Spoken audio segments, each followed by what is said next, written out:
Very cool moment for us in studio. Superman himself, Joe Hills. First of all, welcome to the Capital Region, my friend, because you were sorely missed. Look at you making all these touchdown grabs right there on the Times Union Center floor. Absolutely, man. This is what Coach Keith and Les brought me here for, and I'm just having a great time doing it. Yeah, the TransFinder feel and all you'll be finding is touchdowns. Yes, sir. Yes, sir. Let's go through that first touchdown in the most recent home game. Levack and I call it the south end zone. You catch it in the north end zone. Defender falls down. Walk us through what actually happened on that play. Well, me and Tommy drew it up like that. Okay. It was a fake bubble, a fake screen, hitch and go by me, and he told me he was going to throw it short. He said the defender can't catch that good, so, as he bobbles it as we go to the ground, just take it from him, and you'll be the man.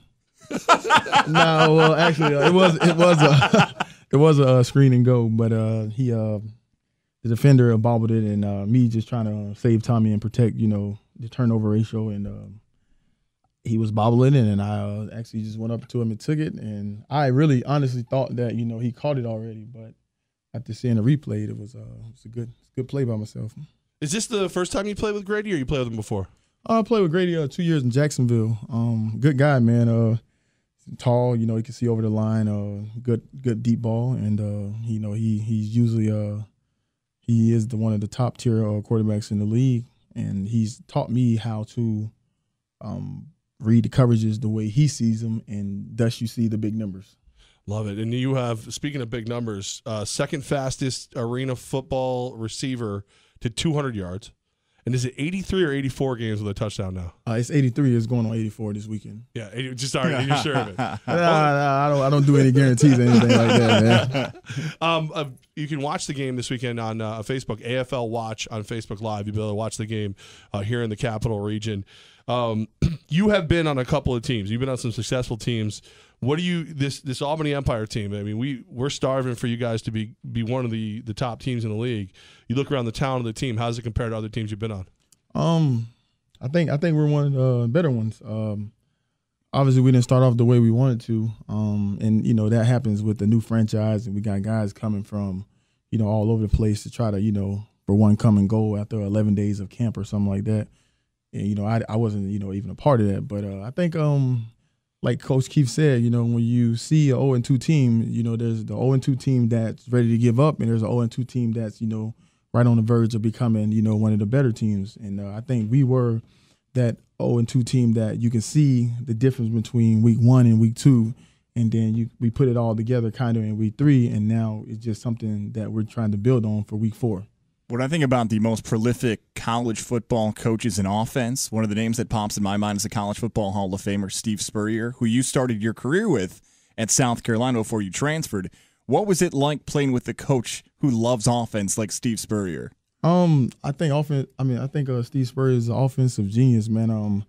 The combination of routes and the way he sees stuff, and it's just amazing, and it doesn't help, and it helps that he has some of the best college football players ever to actually run the scheme that he's trying to coach. So I think Steve Spurrier is one of the best, and I was just fortunate enough to accept a full ride there. Yeah, and he also played quarterback in college, so he never got out there and was slinging the football again like his Heisman Trophy days at Florida. He would throw it maybe once or twice, but the noodle ain't the same anymore. Speaking of coaches, you brought up Coach Keith, and does he freak you out just how up he is? I mean, the guy never breathes. Yeah, it was. We joke about this in the locker room all the time. Coach Keith, we really don't think he goes home, man. We really don't think he goes home, and he's always there, and he's all in. When we get there in the morning, he's already there. So it's like, man, dude, where do you sleep, dude? Where do you eat? Like, it's funny that you guys say that because we joke about this all the time, and he's always upbeat. I think if we gave that kid coffee, man, he'll probably, do something crazy, man. But Keith's a good guy, man. He's always been he's very well prepared. And I love trying to pick his brain on just certain coverages and stuff like that. Joe Hill's with us right now, aka Superman. 7 touchdowns already for the Albany Empire in the 2 games you've played, and would it shock you if one of these times while Coach Keefe is on the field, because a lot of people don't realize arena football coaches are on the field, if he got into a play, maybe tackled somebody or something? You know what, man? That's funny that you say that, man. We actually think he will do that. We actually, I mean, he swears up and down he still can play, which we all know that's not true. But he definitely has that talk game to where, you know, if you didn't know who he was, you would think he was a player.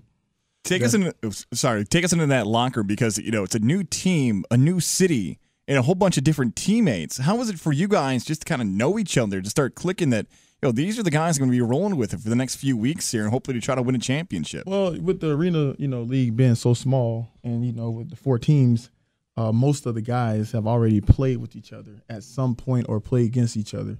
So, you know, that was kind of the whole mindset between me and Tommy. You know, we wanted to go somewhere where we can actually, you know, continue what we've been doing, and with Coach Moss being here and kind of, you know, taking over the offensive play calling, so to speak. You know, no disrespect to Coach Thompson, because Coach Thompson does a great job, but you know, Moss kind of oversees it, and you know, it's just basically what we want to do.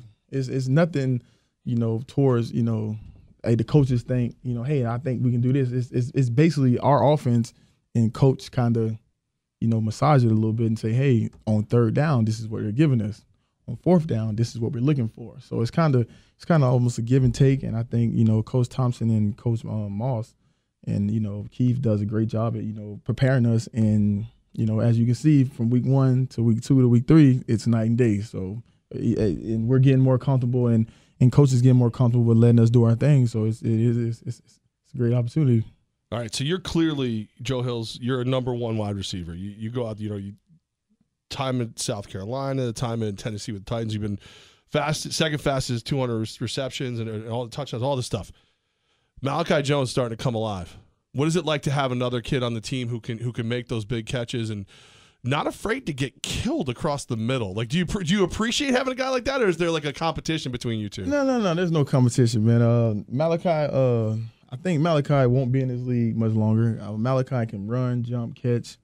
I think, you know, Malachi is an outdoor guy. You know, all I try to do is, you know, just, you know, try to lead by an example. I don't want to be a guy to, you know, come in here and say, hey, this is how you do it, without showing them.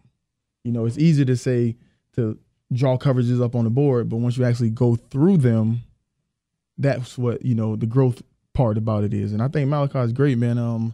You know, if Malachi said he wanted to be the number 1 receiver, I would be more than willing to, you know, hand over the, you know, the cape to him and, hey, man, lead us, man, because at the end of the day, we're only going to go as far as our weakest link. And I think Malachi, CT, and Carr and Jordan, I think we have a strong bond. And, you know, it's kind of almost like a brotherhood. And, you know, I run for him, he blocks for me. I run off double coverages so he can, you know, catch those underneath balls and put his foot in the ground. And, you know, and Malachi is Malachi.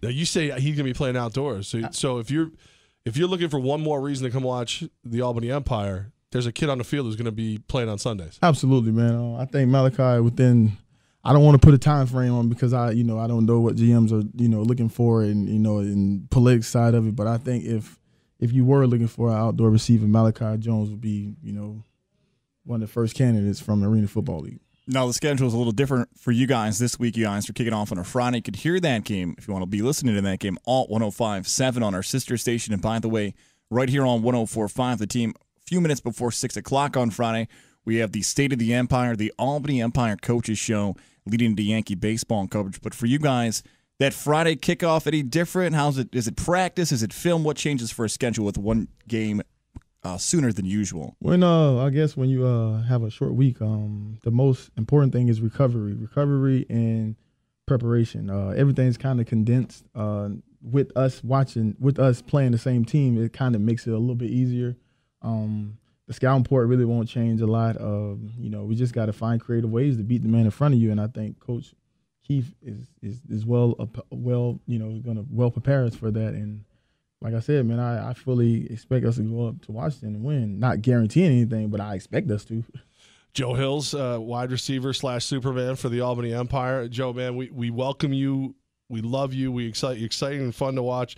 You walked up to me before the game even started. First time I ever see you, he goes, your jersey's, something's wrong with your jersey. And I was like, oh, great. fat joke from the new wide receiver. Like that, I just finally meet the guy, and no, it's just that it's an 18, not an 81. So, Absolutely. So I'm putting this out to George and John and Coach Keefe and Jordan over in the office. I need an 81 jersey, guys. Superman says so. I'm gonna need another jersey. That would be awesome, man. If you guys made 81 jerseys, just make sure half the proceeds go to myself, and we can call it even. See, this is why I like you, man. I like mine. I like it. Joe, best of luck, man. Welcome to the Cap region, and we look forward to watching you catch many, many more passes and touchdowns. Also, one more thing, man. I want to give a shout out to my family, my beautiful wife, Rachel Hills. You know I love you. I'm away, and I'll be home soon, and you are the best, and I will see you when I get home. I'm soon to be married. I got to write that down. Can you go a little slower? This is how to do it. All right. I'm going to take notes from Joe Hills now for married life. Okay. Yeah, right. Because he's still married. I'm not. So listen to Joe. He can also catch a beautiful bride. That man's hands are so good. All right, Joe, thank you so much, man. We appreciate you, and good luck on the road. All right, man. Thanks for having me.